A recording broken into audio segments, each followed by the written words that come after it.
गुजरात के सूरत से हैरान करने वाली कुछ तस्वीरें सामने आई। वहां एक अवैध शराब कारोबारी के जन्मदिन के जश्न में लोग ऐसे डूबे कि न तो उन्हें कोरोना कर्फ्यू लागू होने का ध्यान रहा और न उन्होंने किसी नियम को माना। बताया गया कि यह मामला 2 दिन पहले का है, जिसके कुछ वीडियो अब सामने आए जिनमें साफ दिखा कि बीच सड़क पर पार्टी की गई और वहां शोरगुल इतना ज्यादा था कि सन्नाटे और खामोशी का दूर दूर तक रात से वास्ता खत्म कर दिया गया। ऐसा इसलिए क्योंकि जन्मदिन के जश्न के दौरान जमकर पटाखे फोड़े गए, काफी देर तक आतिशबाजी की गई। काले आसमान पर जैसे रोशनी जोरदार धमाकों के साथ कब्जा जमाने की कोशिश कर रही हो।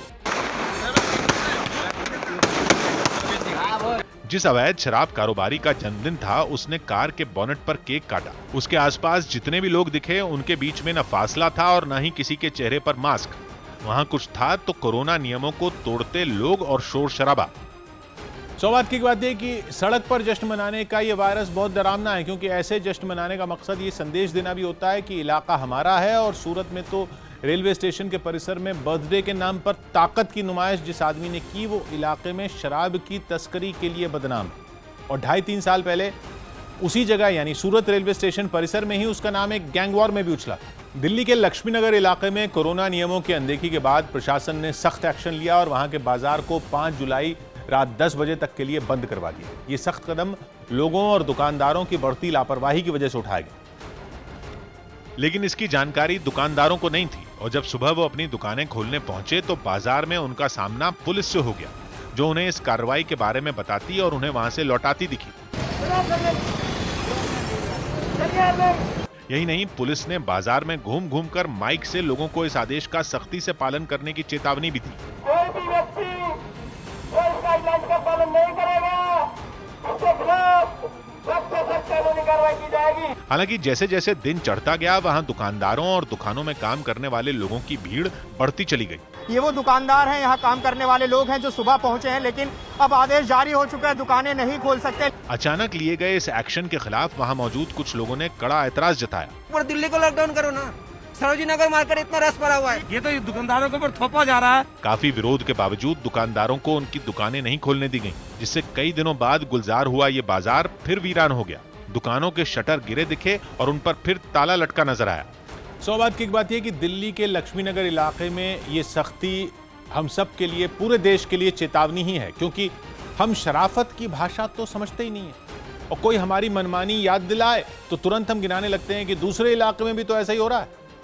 मुंबई के बोरीवली स्टेशन से रोंगटे खड़े कर देने वाली कुछ तस्वीरें सामने आई। वहां चलती ट्रेन से उतरने के चक्कर में एक आदमी प्लेटफॉर्म पर जा गिरा। ये मामला बीती रात का है, जब बोरीवली रेलवे स्टेशन पर चलती ट्रेन से एक आदमी ने प्लेटफॉर्म पर उतरने की कोशिश की। वो ट्रेन से ऐसे उतरा कि उसकी रफ्तार से चकमा खा गया। पहले वो प्लेटफॉर्म पर गिरा, फिर उसने ट्रेन से घिसटते हुए कलाबाजी खाई। इसके बाद प्लेटफॉर्म और ट्रेन के बीच मौजूद खाली जगह के बेहद करीब जा पहुंचा। वो तो गनीमत रही कि रेलवे पुलिस का एक जवान उस आदमी के पास दौड़ता हुआ पहुंच गया और उसकी जान बचा ली। ये सब कुछ चंद पलों में हो गया, उस आदमी को संभलने तक का मौका नहीं मिल पाया।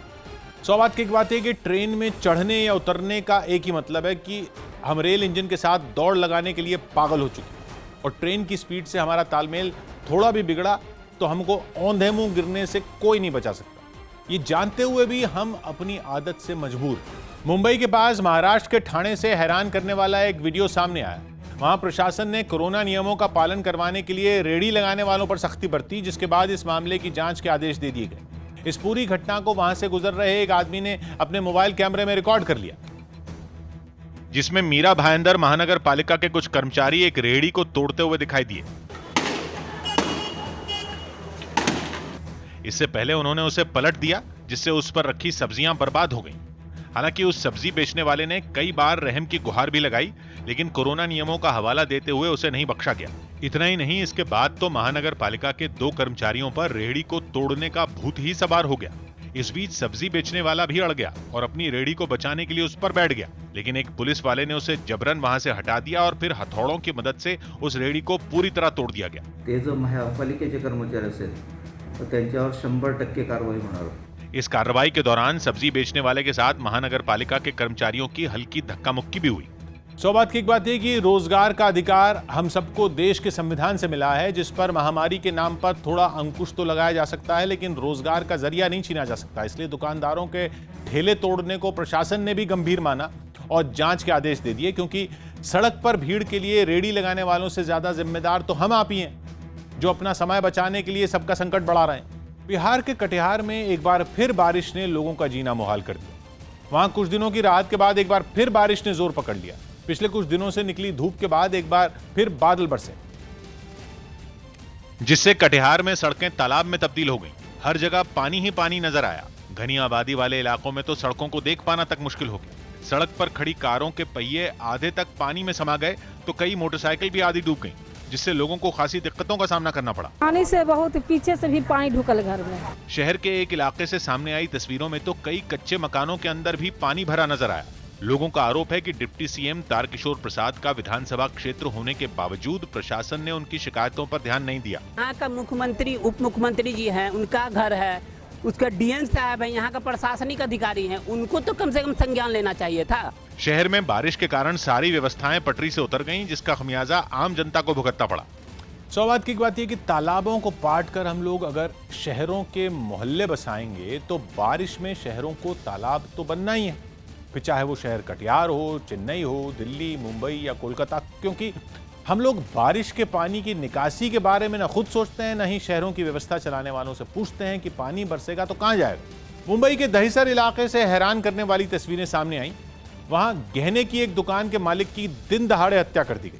आरोप है कि स्कूटर से आए 3 बदमाशों ने पहले कई राउंड फायरिंग की और फिर लूटपाट के दौरान दुकानदार को गोली मार दी। इस वारदात के बाद की कुछ तस्वीरें वेस्टर्न एक्सप्रेस हाईवे पर लगे सीसीटीवी कैमरे में रिकॉर्ड हो गई, जिसमें 3 लोग एक स्कूटर पर बैठकर भागते दिखाई दिए। आरोप है कि ये तीनों वही बदमाश हैं जिन्होंने लूटपाट के दौरान दुकानदार की हत्या की। इस मामले की जानकारी मिलते ही पुलिस के बड़े अधिकारी घटना वाली जगह पर पहुंच गए। लुटेरों का सुराग लगाने के लिए सीसीटीवी फुटेज जो है वो खंगाल रही है पुलिस, ताकि उनकी पहचान हो सके। हत्या की इस वारदात के बाद उस दुकान के आसपास लोगों की भीड़ जुट गई। वहीं दुकान के मालिक के रिश्तेदारों ने इसके पीछे पुरानी रंजिश की आशंका जताई। आते ही गोली मारना, वो समझ में नहीं आ रहा है कि हुआ क्या। खबर है कि पुलिस ने इस मामले में एक संदिग्ध को हिरासत में लेकर पूछताछ शुरू कर दी है। सौभाग्य की बात है कि मुंबई में गहनों की दुकान में दिन दहाड़े लूट की कोशिश कोई नई बात नहीं है, लेकिन आमतौर पर लुटेरे दुकानदार की हत्या नहीं करते और वो गोली भी चलाते हैं तो उनका इरादा सिर्फ दहशत पैदा करना होता है। जबकि दहिसर में लुटेरों ने गहनों की दुकान लूटने में नाकाम होने पर दुकानदार पर कई गोलियां चलाई, जिससे मामले की गुत्थी उलझ गई माफ कीजिएगा, और पुलिस अब लूट के अलावा पुरानी रंजिश के एंगल से भी जांच में जुटी। दिल्ली और यूपी के गाजीपुर बॉर्डर पर धरने पर बैठे किसान अचानक बीजेपी के नेताओं और कार्यकर्ताओं से उलझ गए। जश्न मनाने के लिए जुटे बीजेपी के कार्यकर्ताओं और नेताओं को बचकर भागने की नौबत आ गई। अचानक हाईवे किसी जंग का मैदान बन गया और डंडों से लेकर तलवारें तक चलती दिखने लगी, जिसके बाद पहले से मौजूद पुलिस वालों के भी हाथ पांव फूलने लगे। एक तरफ काले झंडे लिए किसान दिखे और दूसरी तरफ बीजेपी के झंडे लिए लोग दिखने लगे, लेकिन झंडों से ज्यादा डंडों का इस्तेमाल होने लगा। भीड़ के बीच तक तो कैमरा नहीं पहुंचा, लेकिन गाड़ियों में बैठकर भागने की कोशिश कर रहे नेताओं की गाड़ियां जरूर दिखी, जिन पर डंडे बरसाए गए। डंडे मारकर गाड़ियों के शीशे तोड़ते कुछ लोग वीडियो में साफ दिखाई दिए। कुछ लोगों ने तो तलवारें निकाल ली और गाड़ियों पर तलवारों से हमला किया। काफी देर तक हाईवे पर इसी तरह हंगामा चलता रहा। कुछ पुलिस वाले मौजूद जरूर रहे, लेकिन तमाशबीन बने रहने के अलावा पुलिस कुछ कर नहीं पाई। बीजेपी के कार्यकर्ता यहां यूपी बीजेपी के संगठन में मंत्री बनाए गए अमित वाल्मीकि का स्वागत करने के लिए पहुंचे थे। यहाँ से करीब 200 मीटर की दूरी पर ये हमला हुआ है और बीजेपी के कार्यकर्ता अपने एक नेता के स्वागत कार्यक्रम के लिए यहाँ पर इकट्ठा हुए। किसानों के नेता राकेश टिकैत को इसी बात पर ऐतराज है कि उनके टेंट के पास ही स्वागत क्यों रखा गया। वे मंच के पास ही स्वागत स्थल है, 100 मीटर आगे पीछे कर ले। किसान संगठनों का आरोप है कि बीजेपी के नेताओं ने उनके आंदोलन को बदनाम करने के लिए साजिश रची और इसीलिए उनके टेंट के पास जमा होकर किसानों को उकसाने की कोशिश की। किसान नेताओं के बयानों से भी ये साफ हो गया कि किसानों के धरने वाली जगह के पास बीजेपी कार्यकर्ताओं के जुटने की वजह से किसान भड़क गए। घटना के वीडियो में किसान डंडे चलाते हुए भी साफ दिखे। हालांकि ये हंगामा दोनों पक्षों के बीच मामूली कहासुनी से शुरू हुआ, जो देखते ही देखते हिंसा में बदल गया। अतिथि देवो भव, अगर हमारे राज्य मंत्री बने हैं तो हम उनके शिष्टाचार के नाते उनके स्वागत करने के लिए आए थे। पहले धक्का मुक्की हुई और फिर डंडे चलने लगे। पुलिस वाले बवाल बढ़ने से नहीं रोक पाए। इसलिए बिना देर किए बीजेपी के नेताओं की गाड़ियों को निकालने लगे। हालांकि उसी वक्त बवाल कर रहे लोगों ने गाड़ियों पर हमला बोल दिया। गाजीपुर बॉर्डर से चले बीजेपी के नाराज कार्यकर्ता किसानों की शिकायत लेकर सीधा एसपी ऑफिस पहुंच गए। ये टिकैत के गुंडे थे, टिकैत के गुंडों के साथ में हथियार थे, उन्होंने ये जो है वारदात हमारे साथ की है। पीतल का दोनों मारा है, बड़ी मुश्किल हम लोग जान बचा के भाग गए हैं वहाँ से। घटना के बाद पुलिस के बड़े अफसर भी वहां पहुंचे और काफी देर तक एक्सप्रेसवे पर अफसरों का जमावड़ा बना रहा। सौ बात की एक बात यह कि दिल्ली की सीमाओं पर 7 महीने से डटे किसान संगठनों ने हाईवे और एक्सप्रेसवे को भी अपना पंचायत भवन समझ लिया, जहां उन्हें बीजेपी का झंडा तो बर्दाश्त नहीं है। और यही दलील किसान नेता राकेश टिकैत ने, जिनका आरोप है कि यूपी बीजेपी के सचिव का स्वागत करने जुटे उनके समर्थकों ने किसानों को उकसाया, जबकि बीजेपी कार्यकर्ताओं का दावा है कि आपत्तिजनक नारे और हमलों की शुरुआत किसानों ने की। अयोध्या के हनुमानगढ़ी मंदिर में प्रसाद पर हंगामा हो गया। हंगामा इतना बढ़ा कि मंदिर के पुजारियों ने प्रसाद के लड्डू तक फेंक दिए और थोड़ी देर के लिए मंदिर में पुलिस की भारी तैनाती करनी पड़ी, क्योंकि पुजारियों के हंगामे के बाद दुकानदारों ने बाजार बंद कर दिया। हंगामा तब शुरू हुआ जब पुजारी दुकानों पर पहुंचे, प्रसाद के लड्डुओं की थाली मांगी और सारे लड्डू जमीन पर फेंक दिए। गुस्सा तब भी शांत नहीं हुआ, उन्होंने एक और थाली निकलवाई और उसे भी जमीन पर पटक दिया। इसके बाद दुकानदार ने थालियां देने से इनकार कर दिया तो पुजारी खुद दुकान के अंदर पहुंच गए। बाकी के लड्डुओं को भी इसी तरह फेंक दिया गया। साधुओं का एक ग्रुप आया और हनुमानगढ़ी के जितने भी दुकानदार थे सबको मारा पीटा और उनके जो लड्डू प्रसाद आदि बिक्री के लिए रखे थे उसको नीचे गिरा दिया। आरोप लगाया गया कि प्रसाद के नाम पर लोगों को बासी और खराब लड्डू बेचे जा रहे हैं। लड्डू बेचते प्रसाद बेचते हैं, ये बहुत ही गंदा सड़ा हुआ प्रसाद बेच रहे हैं। इसकी जांच कराकर इनके साथ कठोर से कठोर कार्रवाई की जाए। हालांकि इसके बाद हनुमानगढ़ी मंदिर और बाजार में तनाव बन गया। तनाव कम कराने के लिए पुलिस के अफसर पहुंच गए। पुजारियों को समझाया गया कि पूजा करवाने का ही काम करें। आप लोग किसी अनुरोध है मेरा कि ये काम हमारा हमें कर दीजिए, ये काम आपका पूजा का पूजा करवाइए। सभी पक्षों की बैठक कराने के बाद दुकानदारों से काम शुरू करने की अपील की गई। बैठकर आपस में वार्ता कर लेंगे, सारी समस्याओं का निदान हो जाएगा। आप लोग अपनी दुकान खोलिए। पुलिस की कार्रवाई के बाद थोड़ी ही देर में हालात फिर सामान्य हो गए। सौ बात की एक बात है कि अयोध्या में हनुमानगढ़ी समेत सभी प्रमुख मंदिरों में 21 अप्रैल से ही प्रसाद चढ़ाने पर रोक थी और दोबारा प्रसाद चढ़ाने की छूट मिली तो मंदिर के पुजारियों को लगा कि भोग में श्रद्धालु जो लड्डू चढ़ा रहे हैं वो बासी हैं, जिस पर नाराज कुछ साधुओं ने 2 दुकानों के लड्डू फेंक दिए, जिस पर दुकानदार भड़क गए।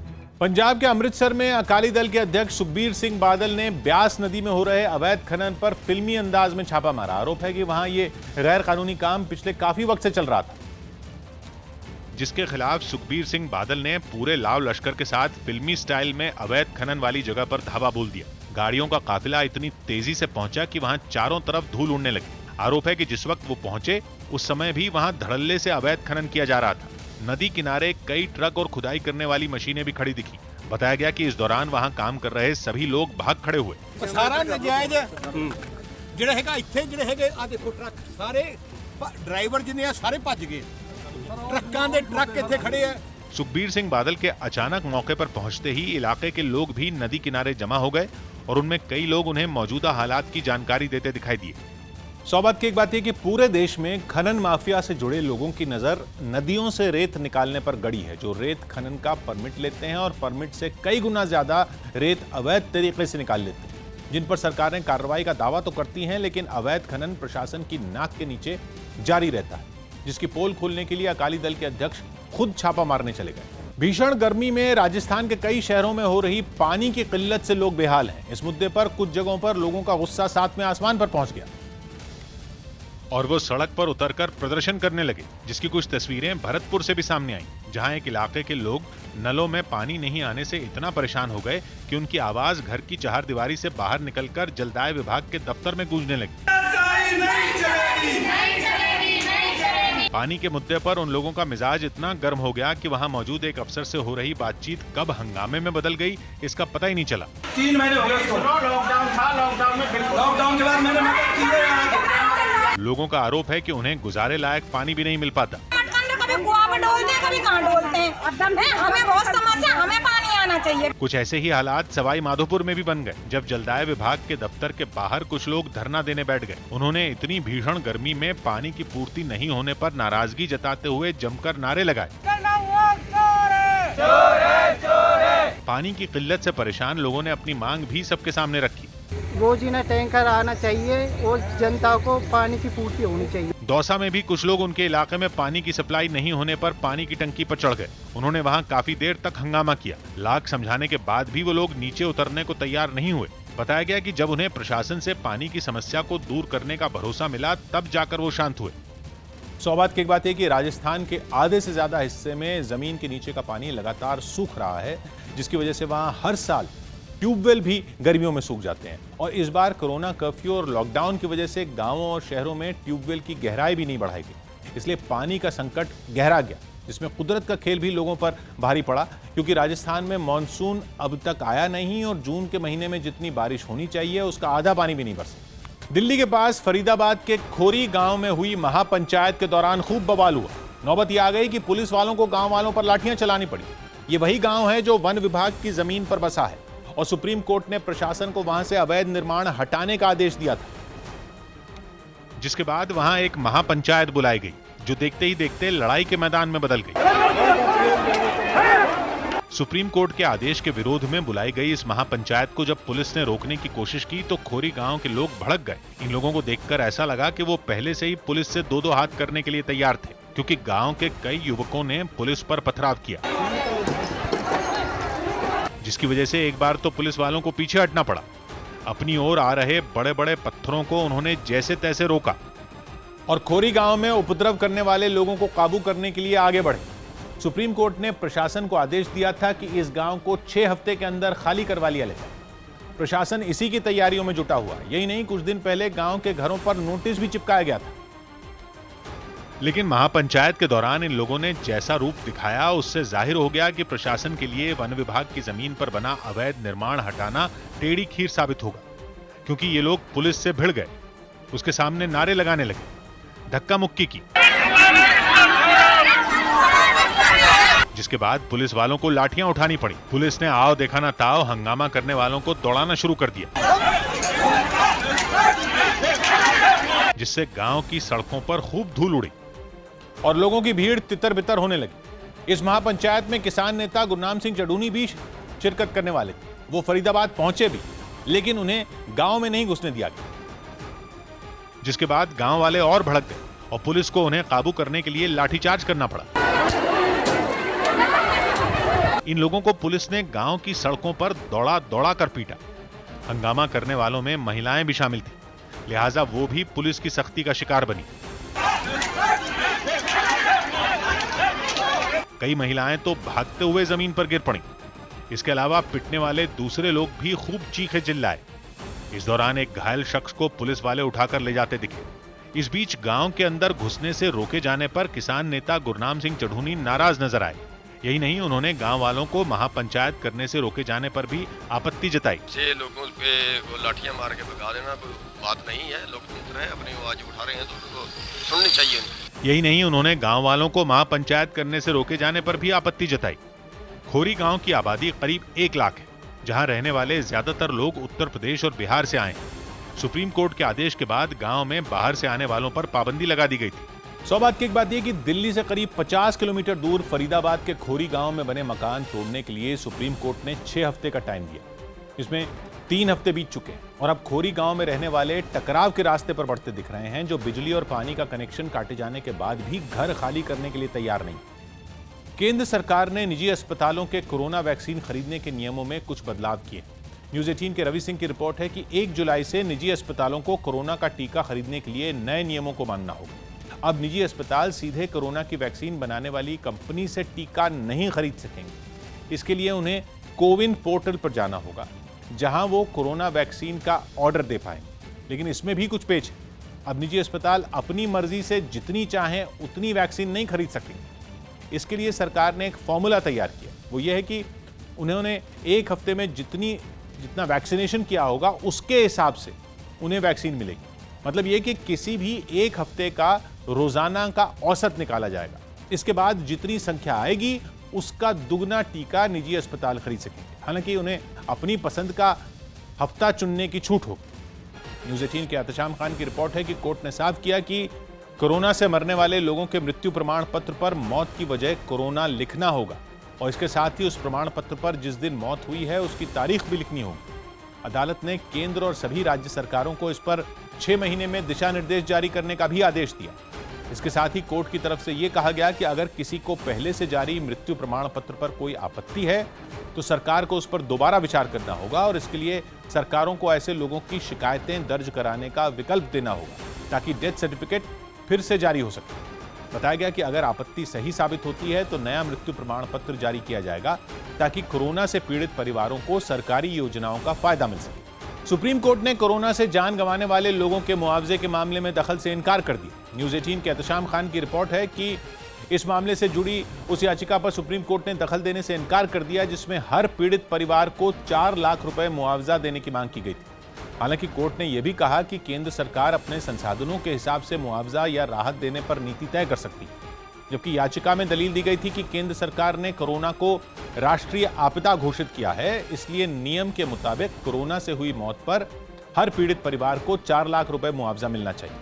वहीं कोर्ट ने कहा कि मुआवजा देने की जिम्मेदारी एनडीएमए यानी नेशनल डिजास्टर मैनेजमेंट अथॉरिटी की है, इसलिए वो इस पर 6 हफ्तों में दिशा निर्देश जारी करे। अमेरिका के सबसे बड़े रिसर्च इंस्टीट्यूट NIH यानी नेशनल इंस्टीट्यूट ऑफ हेल्थ ने दावा किया कि भारत बायोटेक की कोवैक्सीन कोरोना के अल्फा और डेल्टा वेरिएंट पर काफी असरदार है। न्यूज़ 18 के नीरज कुमार की रिपोर्ट है कि NIH की रिसर्च में यह पाया गया कि कोवैक्सीन इन दोनों नए वेरिएंट से लड़ने में भी काफी कारगर है, क्योंकि कोवैक्सीन से शरीर में बनी एंटीबॉडी कोरोना के अल्फा और डेल्टा वेरिएंट को तेजी से बेअसर करती है। NIH ने दावा किया कि जिन लोगों ने कोवैक्सीन लगवाई है उनमें कुछ के खून के नमूनों की जांच के बाद इस बात का पता चला। भारत में 16 जनवरी से वैक्सीनेशन अभियान के तहत लोगों को कोरोना से बचाव के लिए कोवैक्सीन लगाई जा रही है, जिसे भारत बायोटेक ने देश में मेडिकल के क्षेत्र में रिसर्च करने वाली संस्था ICMR के साथ मिलकर तैयार किया। पाकिस्तान के कब्जे वाले कश्मीर से कई आतंकी जम्मू की सीमा में घुसपैठ की तैयारी में है। न्यूज़ 18 के अमित पांडे की रिपोर्ट है कि ये सभी आतंकी कई तरह के ड्रोन को ऑपरेट करने में माहिर हैं और पाकिस्तानी सेना की निगरानी में अत्याधुनिक हथियारों को चलाने की ट्रेनिंग भी ले चुके हैं। जैश ए मोहम्मद के ये आतंकी जम्मू के राजौरी और केरी सेक्टर में घुसपैठ की योजना बना रहे हैं। खबर है कि इन आतंकियों को पाकिस्तान के कब्जे वाले कश्मीर में लंबे वक्त तक ड्रोन ऑपरेट करने की ट्रेनिंग दी गई और इसीलिए पिछले 1 महीने में कई बार भारत पाकिस्तान की सीमा पर ड्रोन देखे गए। इससे पहले जैश ए मोहम्मद के आतंकी दक्षिण कश्मीर में घुसपैठ किया करते थे, लेकिन वहां बड़ा नुकसान झेलने के बाद पाकिस्तान के इशारे पर उन्होंने जम्मू को निशाना बनाने की साजिश रची। खबर है कि चुनाव आयोग में LJP अभी चिराग पासवान की ही पार्टी। न्यूज़ 18 के नीरज कुमार की रिपोर्ट है कि अब तक पशुपति पारस के गुट की तरफ से चुनाव आयोग में LJP और उसके चुनाव चिन्ह पर कोई दावा नहीं किया गया। यही नहीं, उनकी ओर से इस मामले में चुनाव आयोग से किसी तरह की सुनवाई की मांग भी नहीं की गई, जबकि चिराग पासवान पहले ही चुनाव आयोग से अपील कर चुके हैं कि अगर कोई और LJP पर दावा करता है तो पहली नजर में उसे खारिज कर दिया जाए। यही नहीं, वो ये भी मांग कर चुके हैं कि अगर चुनाव आयोग कोई फैसला करना चाहता है तो पहले उनका पक्ष सुना जाए। हाल ही में LJP के 6 में 5 सांसदों ने पशुपति पारस को संसदीय दल का नेता चुना। यही नहीं, वो पार्टी के अध्यक्ष भी बन चुके और उनका कहना है कि उन्होंने चुनाव आयोग के सामने अपनी बात रखी। पंजाब कांग्रेस में चल रहे संकट के सुलझने के संकेत मिले। दिन भर नवजोत सिंह सिद्धू दिल्ली में गांधी परिवार के अलग अलग सदस्यों से बैठक करते रहे। न्यूज़ 18 के अरुण सिंह की रिपोर्ट है कि सबसे पहले सिद्धू की मुलाकात प्रियंका गांधी से हुई। प्रियंका गांधी के घर पर हुई इस बैठक में दोनों के बीच लंबी बातचीत हुई और सूत्रों के मुताबिक प्रियंका गांधी ने सिद्धू को उप मुख्यमंत्री पद और कैंपेन कमेटी का अध्यक्ष बनाने का प्रस्ताव दिया। यह वही प्रस्ताव है जिसकी सिफारिश पंजाब कांग्रेस का झगड़ा सुलझाने के लिए बनाई गई कमेटी ने इससे पहले की थी, लेकिन सूत्रों के मुताबिक सिद्धू ने इस ऑफर में दिलचस्पी नहीं दिखाई, बल्कि वो पंजाब कांग्रेस का अध्यक्ष बनना चाहते हैं। इस मुलाकात के बाद सिद्धू होटल चले गए, जबकि प्रियंका गांधी इसके बाद सोनिया गांधी से मिलने 10 जनवरी पहुंच गई। इसके बाद प्रियंका गांधी और सोनिया गांधी की बातचीत में राहुल गांधी भी शामिल हो गए और तीनों ने सिद्धू को मनाने के सभी विकल्पों पर बात की। शाम को करीब 7:15 बजे नवजोत सिंह सिद्धू की गाड़ी राहुल गांधी के घर पहुंची और दोनों की मुलाकात करीब 9 बजे तक चली। सिद्धू की राहुल गांधी से हुई मुलाकात को इस बात का संकेत माना जा रहा है कि सिद्धू को मनाने की कोशिश में कांग्रेस हाईकमान कामयाब रही, क्योंकि सूत्र बताते हैं कि प्रियंका गांधी इस पूरी चर्चा में धुरी का काम कर रही थी और किसी समझौते तक पहुंचने से पहले राहुल गांधी इस मसले से खुद को दूर रखे हुए, जिसकी वजह यह थी कि अगर संकट नहीं सुलझा और सिद्धू ने कांग्रेस छोड़ दी तो उसके लिए राहुल गांधी के नेतृत्व का कसूर न माना जाए।